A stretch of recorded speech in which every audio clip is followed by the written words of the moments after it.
Olá, turma! Na aula de hoje sobre conservação de alimentos, nós daremos continuidade à conservação pelo frio e hoje vamos abordar o assunto congelamento.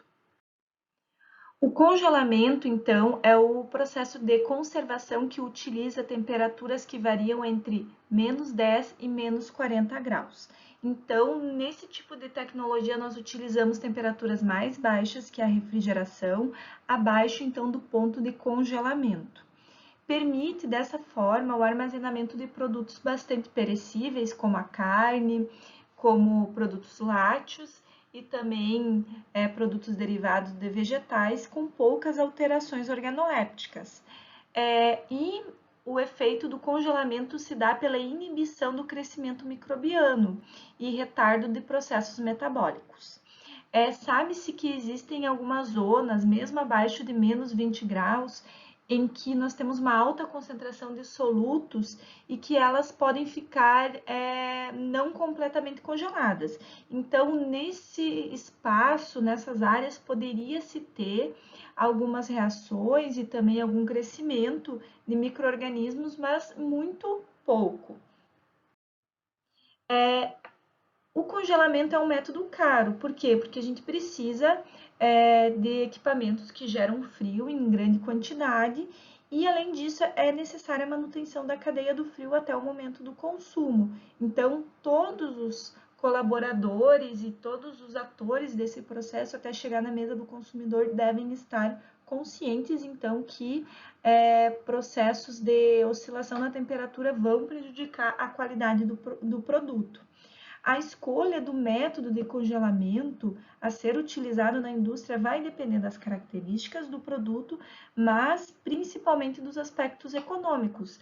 Nós temos equipamentos muito sofisticados e que produzem, então, alimentos de grande qualidade, mas que são bastante caros e que não é qualquer indústria ou agroindústria que vai poder implantar esse tipo de equipamento na sua planta.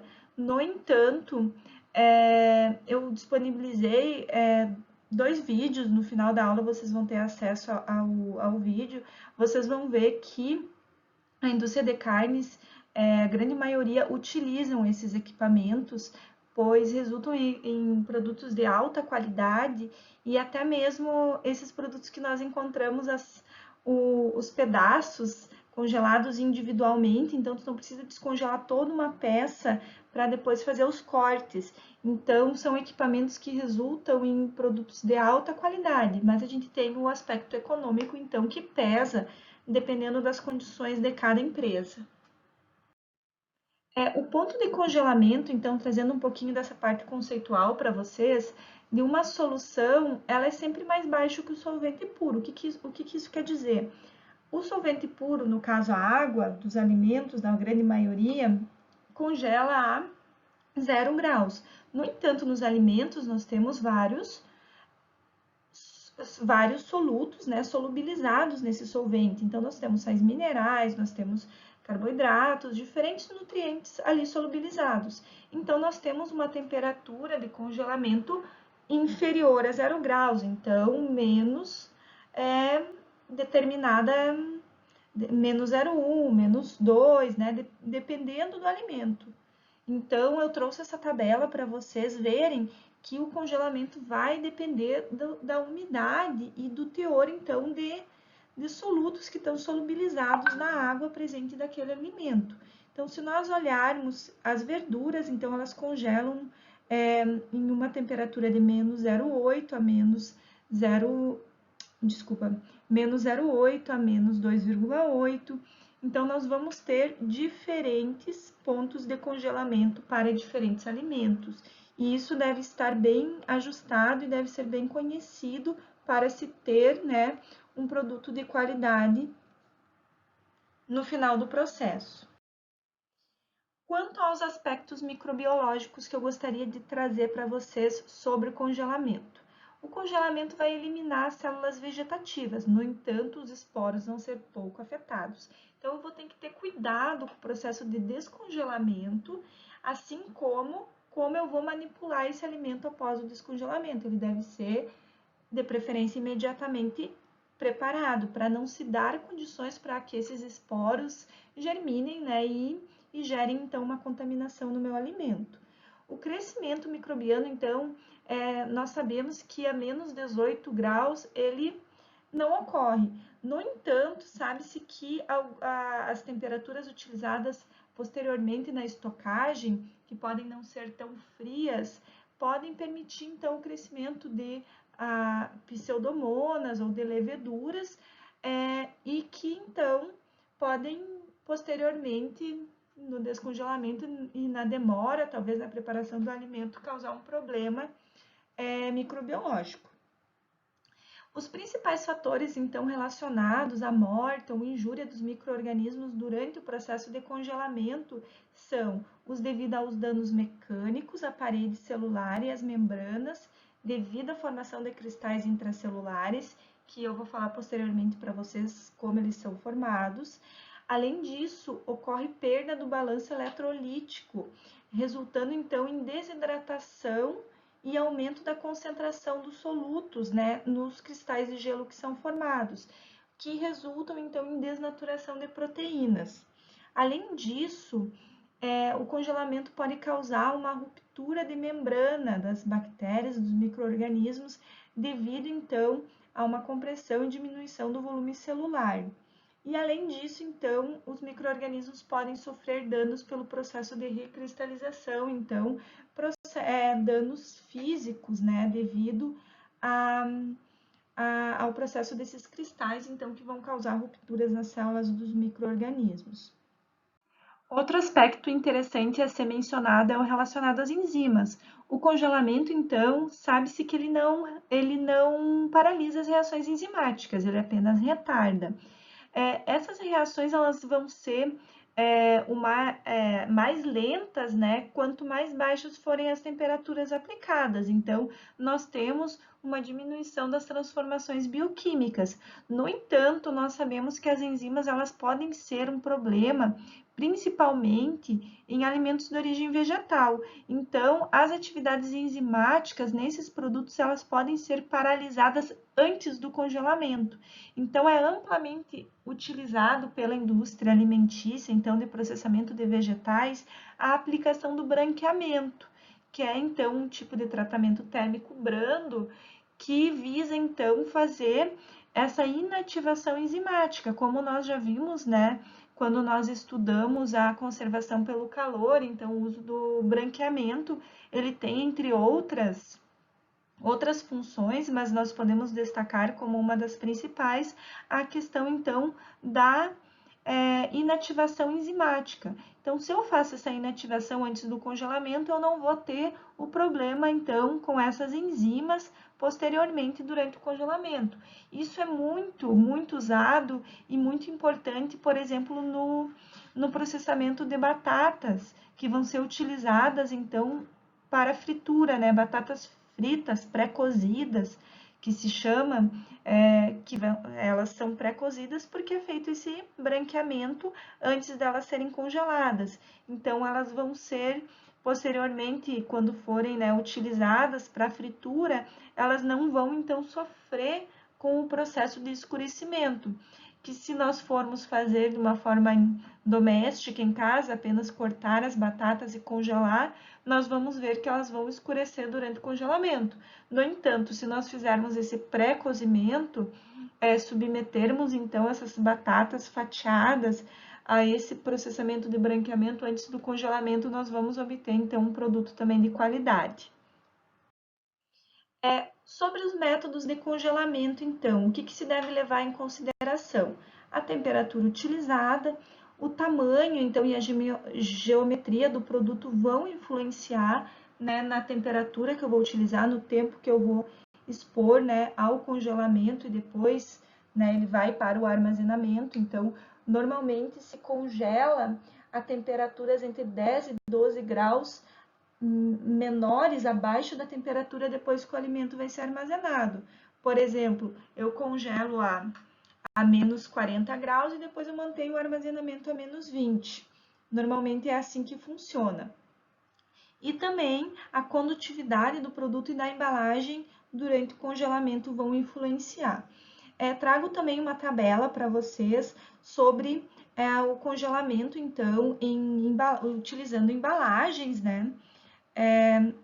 Tanto pelo ar forçado quanto pelo uso em congelador de placas. Então, a gente vê que o congelamento, utilizando congeladores de placa, ele é mais rápido. Então, eu consigo congelar esse meu alimento, no caso, o exemplo é uma embalagem de 300 gramas, num tempo menor. Quando nós estamos falando, então, em congelamento com ar forçado, no caso do uso de esteiras e esteiras com leito fluidizado, nós temos um congelamento bastante rápido. E quando a gente utiliza a congelação criogênica, então, utilizando líquidos, por exemplo, nitrogênio líquido de alto poder de congelamento, eu posso conseguir um congelamento desse mesmo produto de 300 gramas em menos de 1 minuto. Então, aqui nós temos exemplos, né, de congelamento lento e de congelamento rápido. Então, o tempo necessário para o congelamento vai ser inversamente proporcional à temperatura utilizada no processo e o tipo de processo também que eu vou estar utilizando. Nós classificamos, então, e vocês vão ouvir falar muito sobre isso, o processo de congelamento em congelamento lento e congelamento rápido, tá, turma? O congelamento lento, então, ele vai levar mais que 3 horas. E o congelamento rápido, então, é inferior a 3 horas. Qual que é a grande jogada aqui? No congelamento lento, durante o congelamento, nós temos a formação de grandes cristais de gelo no interior das células do alimento e nos espaços intracelulares. Vamos pensar numa peça de carne, pessoal. Aquela peça de carne, ela era um músculo esquelético de um animal. Esse músculo, ele é composto por uma célula ao lado da outra, são várias células. Essas células, elas são compostas por água e pelos outros solutos que estão ali solubilizados e todas as organelas. Essa água, ela congela. No caso do congelamento lento, ela vai congelar lentamente, vai formar grandes cristais. Imagina que esses grandes cristais vão ter o poder de alterar, então, de romper a célula. Então, quando eu fizer o descongelamento dessa minha peça de carne, ela vai perder bastante líquido, pois as células foram bastante danificadas. No entanto, quando eu faço um congelamento rápido, não dá tempo de formar esses grandes cristais de gelo. Se formam apenas pequenas estruturas de gelo amorfo, sem formação de grandes cristais. Então, não ocorre a ruptura das células, muito pouca ruptura das células, e eu consigo, então, um produto de alta qualidade. Quando eu descongelo, eu não perco tanto líquido. No congelamento, então, lento, nós passamos por um longo período no que nós chamamos de zona crítica. Eu coloquei no próximo slide um gráfico que mostra, então, o que seria essa zona crítica, que é o momento, então, que se formam grandes cristais. E tempos de congelamento, então, longos vão resultar em produtos congelados de qualidade inferior, devido, então, a esses cristais que vão modificar bastante as propriedades organolépticas do nosso produto. Aqui, então, está o gráfico que eu trouxe para vocês. Então, nós temos, nessa primeira, o congelamento lento, que fica um longo período nessa zona crítica, que é, então, onde se formam os grandes cristais de gelo, enquanto o congelamento rápido passa rapidamente por essa zona, então a gente não tem a formação desses grandes cristais de gelo. E aí está a grande diferença na qualidade de produtos e de indústrias que têm condições de investir em equipamentos sofisticados e indústrias, então, que utilizam equipamentos simples, né, e até mesmo congeladores de uso doméstico que ficam bastante tempo nessa zona crítica com formação de grandes cristais. O congelamento, então, realizado pelo uso de congeladores domésticos, que seria utilizando ar parado, é o mais antigo e de menor custo, e que resulta, então, em produtos de menor qualidade quando comparados, então, com congeladores que proporcionam um congelamento rápido, que utilizam circulação de ar, com o uso de ventiladores. e que vão resultar, então, no produto congelado no menor espaço de tempo. Pode ser utilizados, então, túneis, câmaras de congelamento, que os alimentos são dispostos em bandeja, ou alimentos flutuando no próprio ar frio, como é o caso, então, de produtos pequenos, como as ervilhas. Existe também a questão do congelamento indireto, que pode ser obtido através, então, do congelamento do alimento na própria embalagem, utilizando placas metálicas, então, que vão conter gás refrigerante circulando no interior. Existe também o congelamento por imersão, que pode ser feito mergulhando o produto em líquidos criogênicos, como soluções de cloreto de sódio, glicerina ou nitrogênio líquido, então, que é muito utilizado em laboratórios.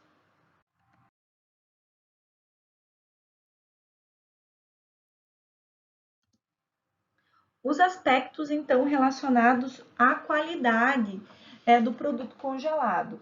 Então, nós temos a questão de pouca alteração do valor nutritivo. Além disso, é importante o uso das embalagens para evitar a desidratação do produto durante o armazenamento, após o congelamento. Além disso, variações da temperatura, pessoal, podem causar perdas de qualidade devido à recristalização. Então, nós temos formação de mais cristais, cristais maiores, então, no congelamento, descongelamento, devido a variações de temperatura. Após o descongelamento, o alimento dessa forma não deve ser congelado novamente. E a importância, então, da gente manter a cadeia do frio para que nós não tenhamos grandes perdas de qualidade. Sobre, então, a manutenção da cadeia do frio, eu gostaria de falar um pouco sobre o transporte desses produtos. Então, seria interessante se ter um trajeto mais curto possível, para não comprometer a qualidade, então, com possíveis oscilações de temperatura. O acondicionamento correto vai ser fundamental para que se preserve, né, os produtos e a qualidade organoléptica.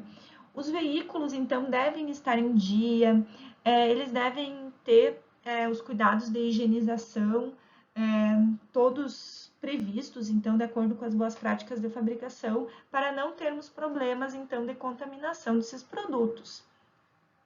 E as rotas, então, planejadas e bem monitoradas, então, para que a gente não tenha essas oscilações de temperatura.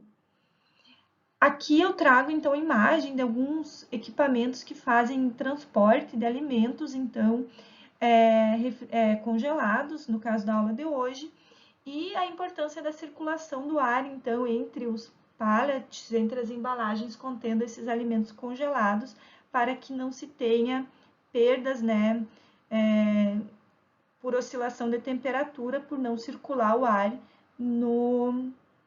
nesse veículo de transporte. Mais algumas imagens, então, de veículos de transporte de alimentos congelados.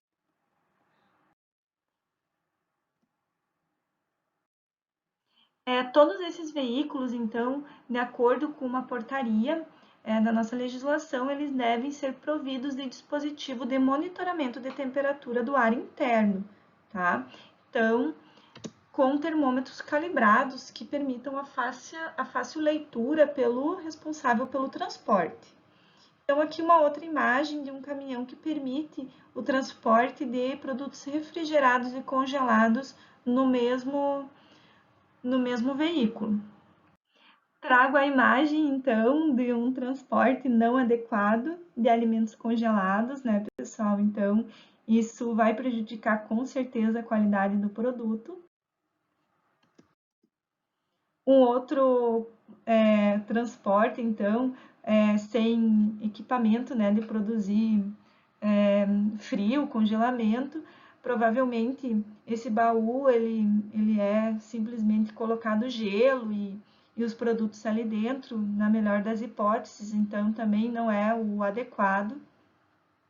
Também não é recomendado, né, não é permitido o transporte de produtos embalados com produtos não embalados.